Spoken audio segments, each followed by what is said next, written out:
First of all, let present me a plan of this talk.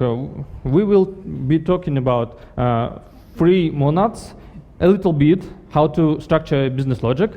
Then we will see how to write tests for your free monadic business logic. After that, we will dive into the automatic white box testing, the technology we are using in JustPay, and essentially it was invented for JustPay, and it was happened due to our work in JustPay, and this technology helps us to keep our code protected from changes, and maybe we can talk about more about this industrial application of this technology after the talk. Still, let's start from the my presentation. Who I am. I'm a Haskell software architect. I am now calling myself like this because I'm writing a book, Functional Design and Architecture, and all these ideas I base it on this book and what I'm describing there. I also used to work in many different companies as a Haskeller, currently working for JustPay. And in all of these companies, we used free monads, for example, for our needs. There is a white background. In my past work, I'm former C++ developer, but now switched to Haskell and feel fine. And yeah, I'm visiting different conferences to speak about my ideas, to spread these ideas, because you know, in the Haskell community, we need more stuff about software design. And you probably heard that there is a drama in our community that is called fancy boring dichotomy, and it seems like we have two different sub-communities. That one who is arguing for fancy Haskell are very smart guys, and they do cool libraries. And there is an opposite movement that is called boring Haskell, which states that we have to write the simplest possible code so we could understand it easily and reduce risks. It's up to you what side to choose, but I would encourage you to choose neither that nor this, because there is a safer way that doesn't require from us to kill all these projects by our decisions, and this way is called software design. Okay? And in here I'll talk about software design in Haskell a little bit, and I'll use free monads mostly, and the first part of my talk is about how to write business logic using free monads. And, are there any people who used free monads lately? Okay, so maybe effect systems, and final tagless. Not so much actually, not so many. It's okay. Nevertheless, we will consider a simple scenario that can happen in any company because it interacts with database. Firstly, we will connect to the database. Then we query some things about students, like query all the students and query expelled students. Strange queries, I agree. Then we have some lists of results. After that, we can subtract one list from another, and we will get the students who is active in this university. And the final thing, we want to print this information somewhere, maybe to console. It's a simple scenario, right? But it can show us the idea. And this is how it looks like in Haskell, written on the free monadic framework, which is called Flow. And by the way, all this code is available in the showcase, which supports this talk. You can play with it. And you see here the connection string, like we get some connection to the database. Then we evaluate some queries to the database. And we can log some info to the logger on maybe console, or maybe whatever you want. And in here you see some logic. Do you see something wrong here? Excuse me? Can you repeat, please? Sign. It should be minus, right? To get not all the students, but those who is active, not expelled from the university, but who is active. In second when condition, it also should be count not equal to. Yeah, probably. Okay, yeah, there is bug here, right. And how would you test this code? Would you? Do you write tests? Who writes tests? Okay. People who didn't raise hand, why not? Production. Okay, you're industrial people and you don't write tests. Okay, I understand that.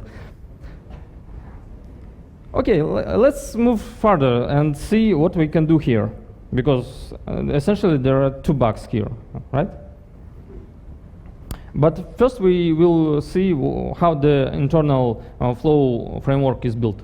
Essentially it's a algebraic data type that has several methods, like connect, run-db, etc. And it's a free monadic type. I defined here, flow. And this is almost all you want to know about the underlying interfaces, because there are no any implementation details here. Only a business logic, which could know only on these things and nothing more. For example, you don't know what logger is used here. Maybe it's catip, maybe it's calllog, whatever. It's just an interface, an analog of OOP interface to your subsystems. And what's interesting here is that the free monadic language can be nested one into another, and you will get hierarchical free monads. It's our approach we use in JustPay, and I developed for my book, and it simplifies the business logic and allows us to do some stuff. For example, here we have an internal free monadic language database with one method only, but it's not the case for production. There will be a lot of methods there probably, and you can do this for all your internal effects as you wish. And to know more about this approach, I encourage you to check out my talk from Bangalore. And I described this theme in more details. For example, on the picture you see the hierarchy of different free monads and languages. For now, we just move further, okay? Good. Let's talk about the internal stuff, the interpreters. How would we test our business logic? How we would run it firstly, yeah? To run it, we have an interpreter that just goes through the whole business logic step by step and converts every step into a meaningful, effectful function. For example, run IO just evaluates the internal IO method. Log info, in here it just puts strings into the console, nothing more, but you can probably call some internal logger library here that is hidden from business logic. For example, calllog or tinylog. From the outside, you won't be knowing what is the library used, and you probably don't need to know that. But here in the interpreter, you call the native functions from different libraries. Or, for example, for the database, you can call native db connect and even interpret the internal language via run database, the interpreter that is not presented here. Returning back to the question how we would test our business logic, we can implement an additional interpreter that will be going through your business logic with a certain purpose, not to evaluate it, but to try to see what happens there and to match with expectations. You know, this test interpreter is not really helpful because whenever it hits run IO or connect DB, it just throws an error. Not that impressive, right?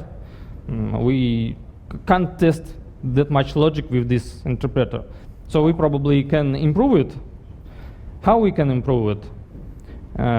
In unit testing, which is white box testing, we want to see what results every step produces. And if we hit some external call, we don't want to call it actually. For example, we don't want to interact with database in the unit test. Otherwise, it's not in a unit test, right? What we can do here, we can mock our step with a predefined value that we will keep in our test runtime. A special structure just for this only purpose, and this structure will be used only in tests. So no business logic doesn't know about this test runtime. Still, you can evaluate your business logic step by step, replacing every step, every effectful step by some predefined mock.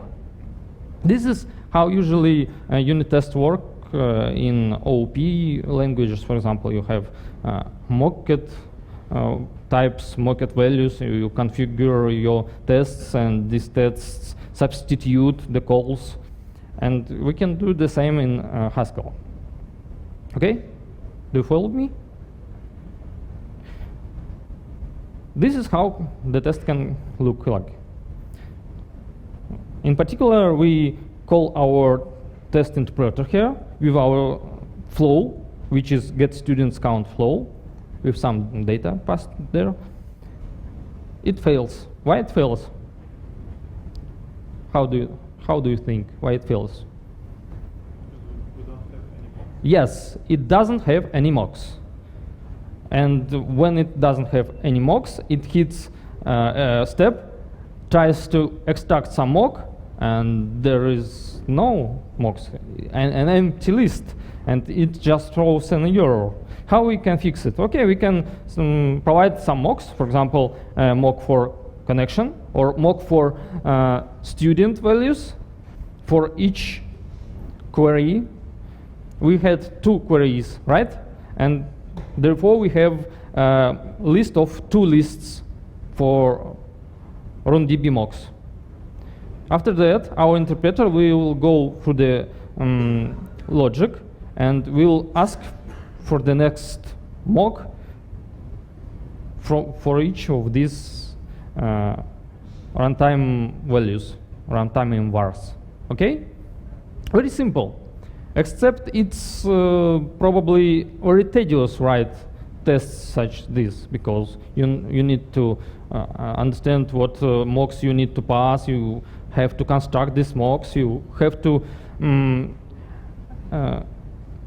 adjust your test so that different mocks match together and produce meaningful results, right? This is a flow of unit tests, because they require a time to manage.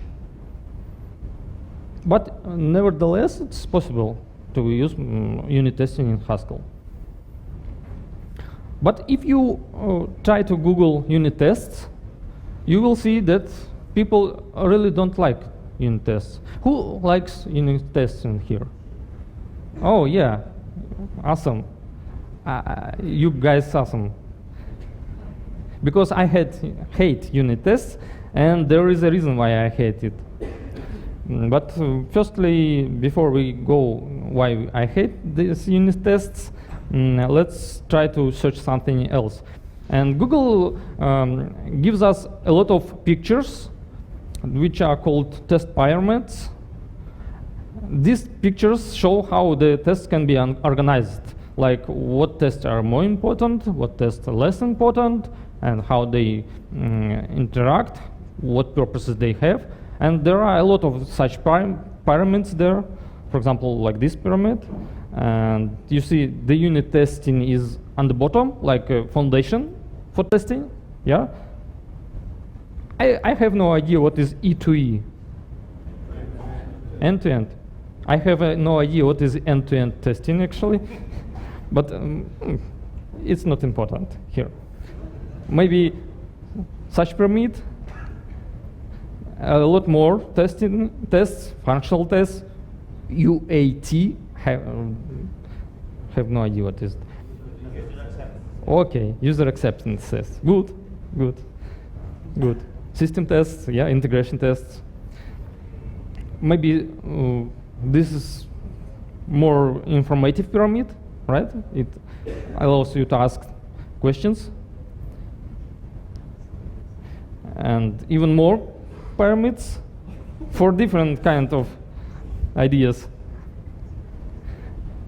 Yeah, looks pretty funny, I guess. One more pyramid. And here we have an additional information that we can automate our tests, right? And maybe the bottom tests starting from unit are pretty much solid, but the upper tests, top tests, too fragile to manage. Because you know, when you have integration tests, they interact with a separate external subsystem, and this subsystem can fail. For example, database can be not available on the moment by some reason. So the integration tests are pretty fragile and they can fail. But it seems unit tests shouldn't, right? One more pyramid, two more pyramids. This pyramid tells us that UI tests are slow and unit tests are fast. And also UI tests are more costly and unit tests are cheap. And this pyramid also states the same. The unit tests are cheap. Do you agree unit tests are cheap? No? Okay. Unit tests are cheap. I don't agree with that. It's a lie. Because when you have a scenario, you write a unit test. It's a simple scenario that contains only one row, and unit test will be simple as well. But once you add new line to your scenario, unit tests are starting to grow in count and in length and in complexity, and it becomes even worse. Time passes, you have a very complex scenario and ridiculously complex tests for unit. And I believe the complexity of writing tests is like O n cubed, because you firstly need to write unit tests for all scenarios. Secondly, you need to write to adjust your unit tests for all types of calls in every scenario. And thirdly, you need to count all the edge cases happening in your scenario, and so you need to test those tiny things, and the complexity explodes, right? But what to do? How we can test our application without such pain? Is there a way? Excuse me? No? Don't write tests. Very good advice. I like it. Unfortunately, I believe we can't proceed very fast and reliably without writing tests, because we need to be sure that our logic works, and we need to refactor this logic. Without tests is a nightmare. And what we can do to not to write tests but have them anyway, to have a cake and eat it as well. Let's talk about automatic white box testing, the technology for this talk. Take a look on the picture. In here you see the flow in the middle. Each step is there, and the player which tries to evaluate each step against a separately defined entry, recording entry. This recording entry is essentially a JSON representing some useful info for this step. If it was a unit test, then a recording entry could be a mock. But here it's another thing. It looks like this. It's a JSON file for a real flow that we seen before. It has 4 different entries here, for connect entry, for run.db entry, and for log info entry. Each of the steps contains useful info, and the player is able to pass through your business logic and to use these entries to compare what's happening. Essentially, this recording represents your business logic fixated in some form, like unit test does, but in form of JSON recordings. If you have this recording, you can do a lot of things with your tests. Okay? Let's elaborate this. The first idea is we can take this recording from every scenario that is built on top on the free monadic framework. And you don't need to adjust your scenario. You don't need to write any tests. You just run your scenario in a production environment with a predefined key option enabled, like to record the flow into the JSON. And voila, you have a JSON for every hit of your business logic, like some external service called your service, it evaluated the flow and recorded the flow as a recording. You don't need to do anything here. After that, you have a JSON file that you can pass to the player, and you can specify what flow you want to test. If the player sees that the recording matches the flow, then you are fine. The business logic didn't change, and there is nothing bad here. But if something differs from the business logic, you'll see a playback error with some meaningful error, and you can even see the step in which the error happened. And so, for example, you have a golden set of these JSON recordings. After some time, your flow changed, and you try to replay all these recordings, and you see immediately that the flow changed wrongly in this part, in this step, and in that step. And the results the flow produces are quite different, maybe wrong, possibly wrong. And you can assess what's happened. This is the general idea of this. And the next slides are about how we can do it. Okay?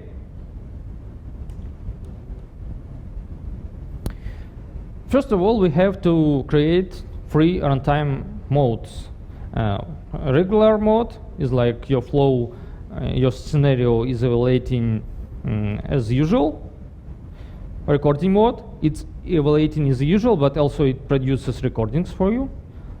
And replaying mode, when the recording is used for flow to mock something. After that, you need to adjust your interpreter. Again, business logic isn't touched. Business logic is the same. Even a free monadic language is the same, but the only thing you need to change is the interpreter. And here you see that we call our effectful evaluation like put strel line in some environment with run mode is responsible for switching between those run modes, and there is an entry constructor that that is corresponded to the step we are evaluating. For example, we need to generate log info entry. We can put there the information we need. We, for example, are interested in the message, and we store it in the entry. And this with run mode function does all the thing to either record your step or maybe evaluate this step. I won't present you the details of these internal functions like record, replay. You can see the implementation in the showcase project. Okay. Also, there are some things in the constraints like RR item. It's for internal machinery, and this is how it looks like. Essentially, you can add new steps into your business logic. You can extend your free monadic framework without breaking the things, but you have to define new entries for your new steps, okay? And this is how you can do this. Some type classes and some entries. What's important here, the entries should be serializable. Like you can convert them to JSON and from JSON, because each entry is essentially a mock for your step. This is why we need to serialize this data. There is a subtle question about what we can do with types that cannot be serialized, but we want to use them in our business logic. For example, how could you serialize a database connection? It's valid on the moment of script evaluation, right? Not on the moment of its replaying, because connection is not valid on that case.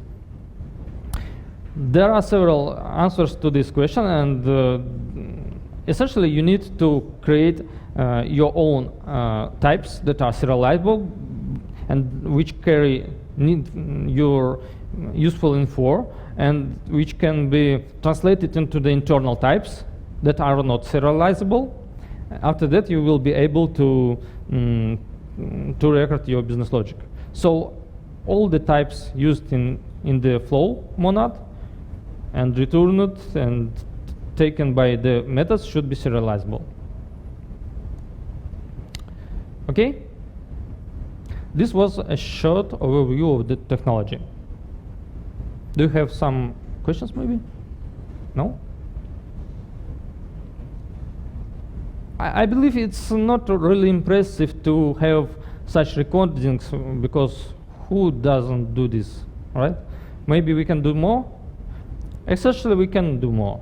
We can unify unit testing and integration testing using this technology. We can use our mocks not only for mocking, but to do more things. Consider such a simple scenario, even more simple than we seen before. Just two strings that are printed to some log, and the corresponding recording, right? Two entries here. And we have a playback error. Why? How do you think?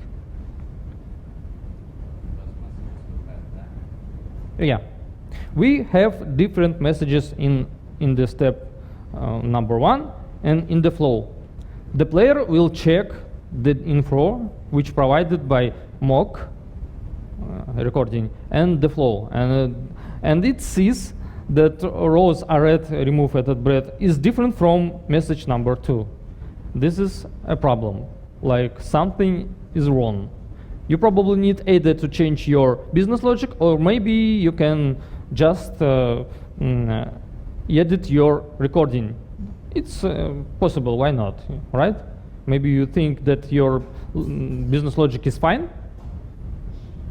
You wrote it to behave like this, but your recording is wrong. It's a normal situation. You have to be able to to edit your recordings. We also can pass some configurations to the recording. For example, this configuration, this option, no verify, tells us that we should not compare the information stored in the entry with what's happening in the step.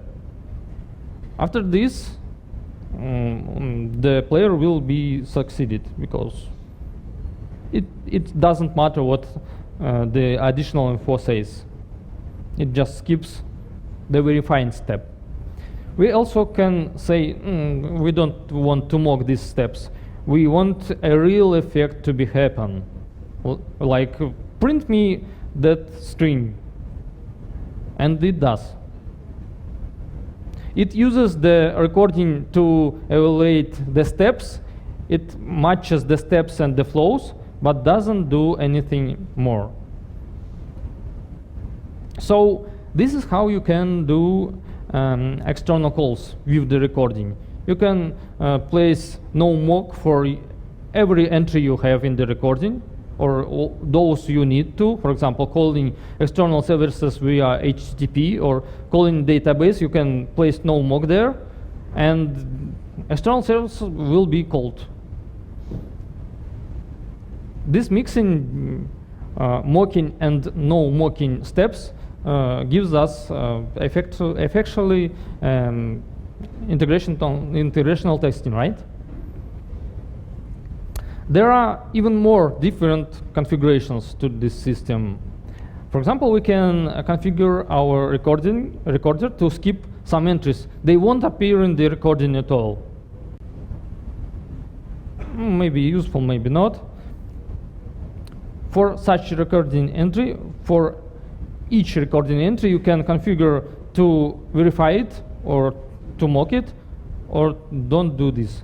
And you even can configure your player to skip some entries, to disable mocking for some classes of entries, and to disable verification for some classes of entries. You can finally tune your testing environment to achieve the results you need for different use cases.